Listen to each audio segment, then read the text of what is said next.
aja mas. Sehubungan dengan ketua MPR akan meninggalkan ruangan ya, karena ada keperluan, maka kita lebih majukan dulu. Semua pertanyaan, jangan hanya dua dulu kalau perlu. Kita satu kita dahulukan. Oke, silakan. Mas Mul. Ini ada ya. Sama diri sama Susilo. Mas Mulyana. Itu sama Yunas Pak. Ya udah. Iya, Yunas. Di Mas Reza. Baik, terima kasih. Selamat sore, Assalamualaikum warahmatullahi wabarakatuh. Saya kira ada perbedaan mendasar ya proses demokratisasi di Indonesia dengan pengalaman negara-negara Eropa ya. Saya kira kalau di negara-negara Eropa itu sebelum bicara prosedur dan kelembagaan telah terjadi perdebatan nilai dan beberapa demokrasi selama ratusan tahun. Problem di Indonesia terutama setelah reformasi, perdebatan nilai itu kan tidak pernah hidup sejak Orde Baru berkuasa. Filsafat dan nilai-nilai demokrasi itu tidak pernah hidupkan. Ketika reformasi, semua energi politik, semua tenaga politik diarahkan pada membentuk prosedur dan lembaga-lembaga demokrasi. Dampaknya adalah prosedur dan lembaga-lembaga demokrasi terbentuk, nilai-nilai yang berkembang ketinggalan di belakang. Mindset tradisi kita demokratis betul. Sehingga yang terjadi ketika kebebasan dibuka, lembaga-lembaga demokrasi didirikan, prosedur demokrasi diselenggarakan, yang nongol seperti kata Bang Haliman, ini oligarki semua ini struktur buahnya. Jadi pertanyaan saya. Nah, pertanyaan saya sederhana. Ya, oligarki yang sekarang kemudian ramai Indonesia disilahkan sebagai dinasti politik, ini fenomena umum. Di Thailand ada istilah Chow Pao ya, studinya Sidul maupun Idal. Di Filipina lebih ganas lagi, ada bosisme atau local strongman ya. Di Indonesia ada oligarki atau dinasti politik. Ini oligarki yang merusak demokratisasi di kita. Ya. Mereka menggunakan uang untuk merekayasa proses politik, merekayasa prosedur demokrasi dan sebagainya. Dan di semua partai ada. Nah, saya kira kalau mau benerin demokrasi di Indonesia, oligarki ini mesti disingkirkan dulu dari busuk-busuk kekuasaan politik termasuk partai politik. Saya kira Pak Sudarto mungkin punya jawaban yang pas apa kira-kira yang harus kita lakukan dengan para oligarki yang membaca demokrasi. Terima kasih. Selanjutnya silakan dipersingkat Mas. Oke, kasih. Singkat aja ya. Saya ingin bertanya tentang mungkinkah MPR mempunyai sebuah lembaga khusus ya yang fungsinya memantau seluruh lembaga tinggi negara. Ya, kedua berkaitan dengan Bhinneka Tunggal Ika. Saya melihat ini waktu saya ke Cina tempoh hari ada konsep yang saya one nation two system. Sebenarnya Indonesia sebenarnya bisa meng-create itu jadi one nation multi system. Gitu. Mungkinkah itu dijabarkan secara lebih konkret lagi? Gitu. Kalau di Cina kan jelas Hongkongnya kapitalis, negaranya komunis. Nah, di kita lebih banyak variasinya saya lihat Indonesia itu saja. Terima kasih. Selanjutnya yang terakhir. Ya, terima kasih. Assalamualaikum warahmatullahi wabarakatuh. Saya minta Pak Darto 30 menit lagi lah baru meninggalkan sini. Setengah 4 ya.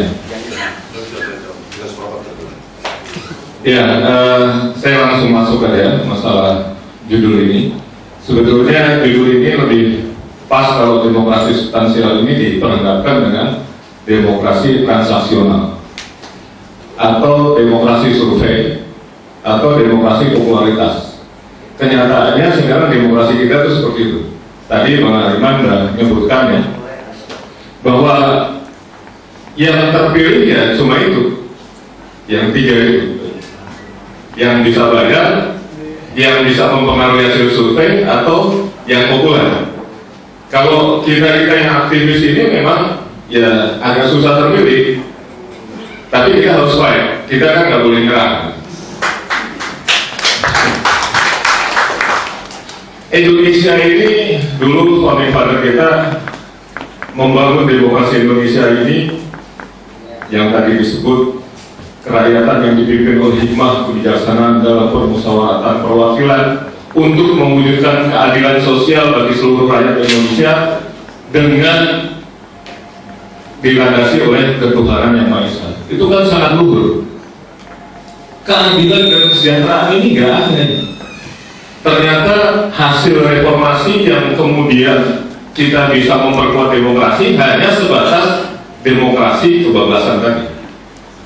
Yang tadinya nggak boleh bersuara, sekarang boleh bersuara semau-maunya, bahkan sampai lewat lepas kontrol. Nah, pertanyaannya adalah buat Pak Sidarto dan Bang Hariman, kita kan udah tahu nih kondisinya kayak begini sekarang ini. Lalu apa yang harus kita lakukan gitu? Kita kan nggak boleh diam di tempat atau nyerah atau pasrah. Kita ini masih punya anak cucu yang harus kita wariskan Republik ini lebih baik gitu. Jangan kemudian kita hanya salah menyalahkan, tapi harus kita berpikir cerdas. Ayo dong, kita kerjakan apa yang bisa kita perbaiki. Tujuannya reformasi pada saat itu jelas. Sekarang nggak jelas lagi capaiannya.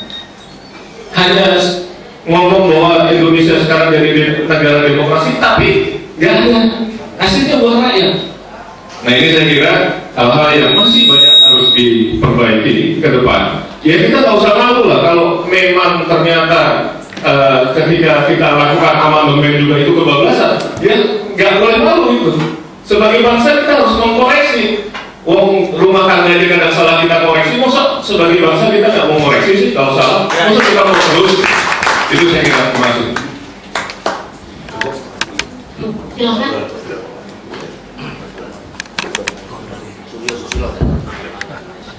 Terima kasih Pak Sudarto, Bang Hariman.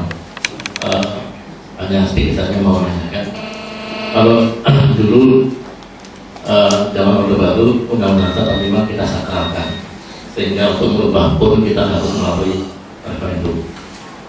Tapi sekarang kok nada-nadanya tuh amandemennya juga disakralkan lagi oleh rezim ini, sehingga untuk merubah dasar kita ini seolah-olah tidak mungkin.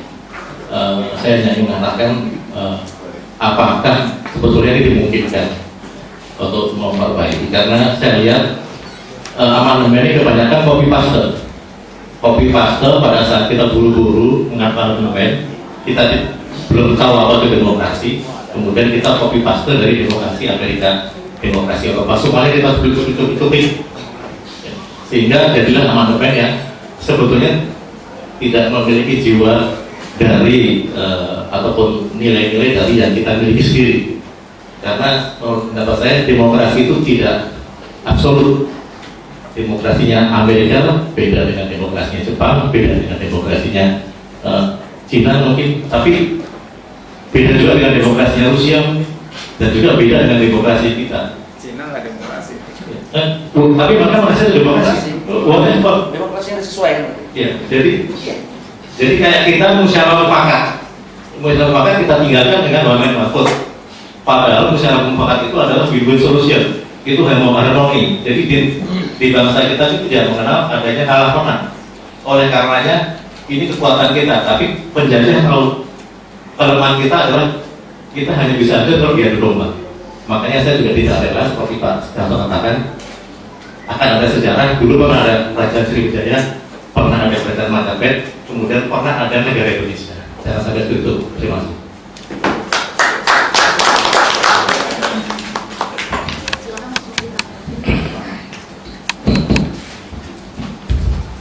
Silakan kepada Ketua MPR. Oke, ya, saya jawab ya. Nanti saya kalau pergi nanti Pak Simi datang dari tetap seru nanti ya. Karena saya harus membuka apa itu rapat kajian MPR di Hotel Sultan ya. Buka mengenai masalah-masalah ini. Pertama mengenai oligarki. Oligarki ini ada di semua negara. Ya, ada dinasti Bush, ada Kennedy, ada Buto, ada Gandhi, ada di mana-mana ya. Itu demokrasi, itu hak asasi ya. Kita tidak bisa lawan itu. Tapi ini baru bisa bagus kalau kita memang sudah rakyat itu sudah cerdas untuk memilih. Ini memang punya integritas, punya kapasitas. Tidak dalam iklim sekarang ini. Ya, rakyat itu cerdas yang saya bilang tadi. dan perutnya udah kenyang, yang tidak bisa dipengaruhi lagi. Rakyat itu harus pintar, perutnya kenyang, tidak bisa dibeli lagi suara kita, tidak bisa. Kita belum siap, belum sampai ke sana kita ini. Ya.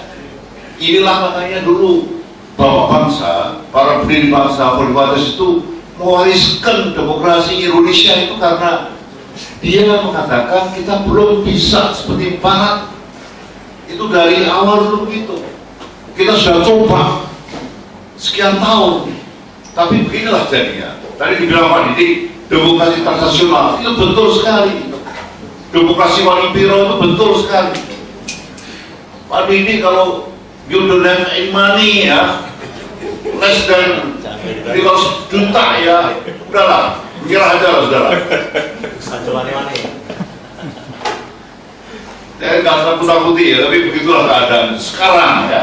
Mungkin nanti kalau 10 tahun lagi perut rakyat sudah kenyang, kita makin pinter, nggak bisa dibeli suara itu. Nah, itu baru orang yang pinter, orang yang punya karakter, itu dia yang bisa pilih.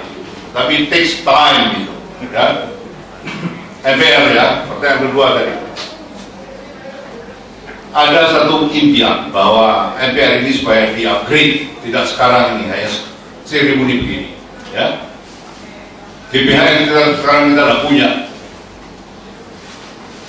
lembaga negara yang beberapa ini, yang 7 ini, tidak ada satu sidang MPR untuk ada satu laporan pada rakyat dari kepala negara itu. Sidang MPR ini perlu ini. Apa yang dikerjakan oleh lembaga-lembaga itu selama ini? Mereka kayak dewa-dewa di bawahnya malaikat mereka.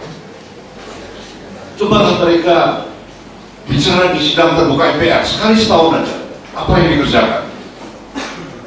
Tadi seperti MK tadi, 80% dari pilkada tadi diketok siapa kalah siapa menang itu. Coba dibuka di sidang MPR dengan segala isinya. Dulu ada wacana bahwa hakim MK, hakim MA itu minimum 60 tahun. Dulu ada wacana begitu, yang sudah selesai dengan urusan keluarganya. Tadi saya setuju dengan Pak hakim-hakim yang bekas presiden itu. Harus lebih, sudah senior dan dia sudah selesai dengan urusan keluarganya. Tidak lagi mikir anak saya bagaimana sekolahnya, ini saya pengen kawin lagi gimana caranya lah. Kalau masih begitu repot lah ya. Saya ini jelek-jelek begini, saya sudah 53 tahun kawin dengan nenek yang sama. Mau kawin lagi tidak berani saya. Tidak berani sampai hari ini, saya ini termasuk istiqomah ya. Sama dengan Pak Dursain. Ikatan suami takut istri kalau di rumah ya. Untuk sampai berperut yang kedua itu belum berani sampai sekarang ya. Oke, tidak apa-apa ya. Pokoknya awet saya ya. MPR ya, jadi itulah ya. Perlu ada satu lembaga MPR ini, ada satu dreaming melahirkan kembali GBH yang kita sekarang tidak punya lagi, supaya ada arah ini pembangunan ke depan ini. Perlu ada satu forum di mana lembaga negara itu sampaikan laporan dari rakyat. Kita tidak judging, kita tidak menilai MPR, tapi biar ada forum begitu. Ada seperti binti ujung dulu ya, bagaimana kita bangun kevakuman kawasan kebangsaan ini ya, dalam lembaga di dalam MPR itu. Tidak ad hoc, tapi lembaga tetap. Wawasan kebangsaan harus kita lembagakan ya. Jati diri bangsa, karakter bangsa. Ya. Lalu Pak Suryo, demokrasi tidak absolut, saya setuju sekali.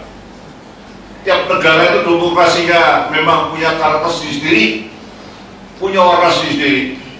Tadi ada yang mengatakan Cina, siapa yang Cina tadi? Cina itu wajahnya komunis, perutnya kapitalis itu betul. Bagi saya, Cina itu sekarang kekuatan ekonomi terkuat di dunia sekarang. Bonnya Amerika terbanyak dibeli oleh Cina sama Jepang. Kalau itu ditarik oleh mereka, ambruk itu Amerika itu. Nggak bisa bayar. Tetapi ini Amerika dihidupi untuk jadi market mereka. Negara yang hidup depan itu, ya tidak usah dikutip ya, nanti saya dimarahi Amerika. Jadi bagi saya, sistem apapun, tapi memberikan welfare pada rakyat itu adalah sistem yang baik untuk negara itu. Saya setuju dengan Pak ini tadi. Pakai sistem apalah, tapi rakyatnya welfare baik itu bagus dia itu. One nation multi system Ya, apapun namanya. pakailah kita dengan cara kita sendiri. Ya Bhinneka Tunggal Ika itu Pak. Ya, bagi rakyat itu yang ditunggu adalah welfare. Dia bisa sekolah, dia bisa sehat.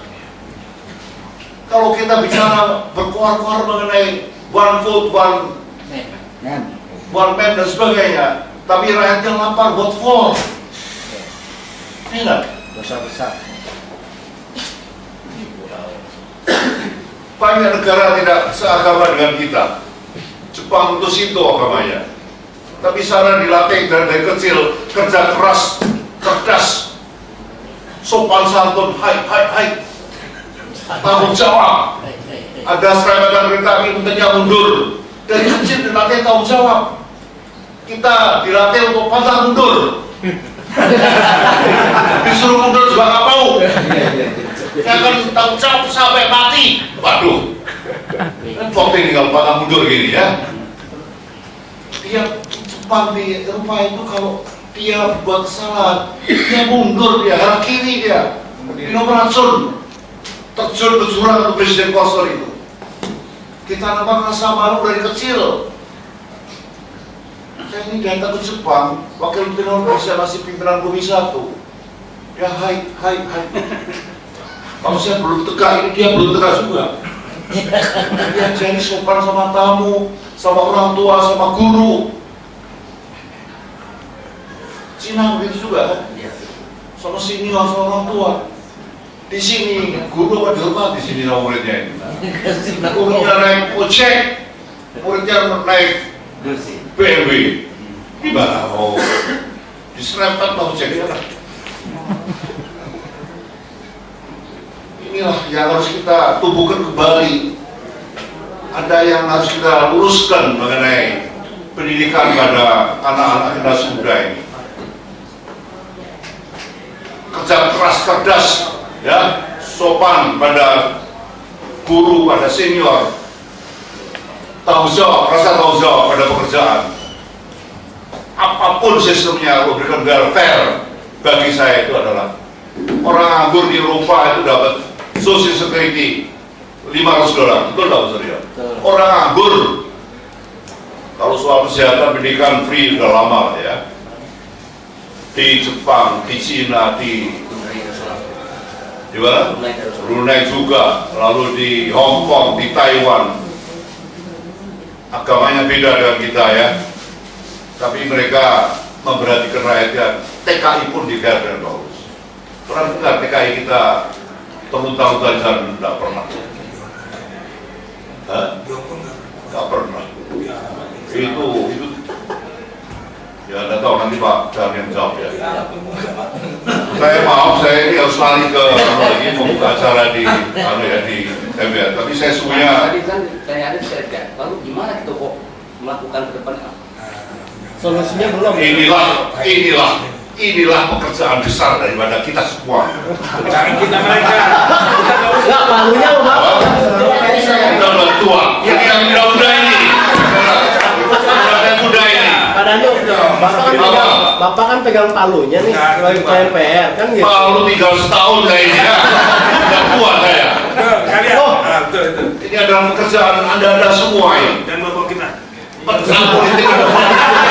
Pekerjaan politik ke depan itu di tangan saudara yang ini. Oh jadi apa yang begini?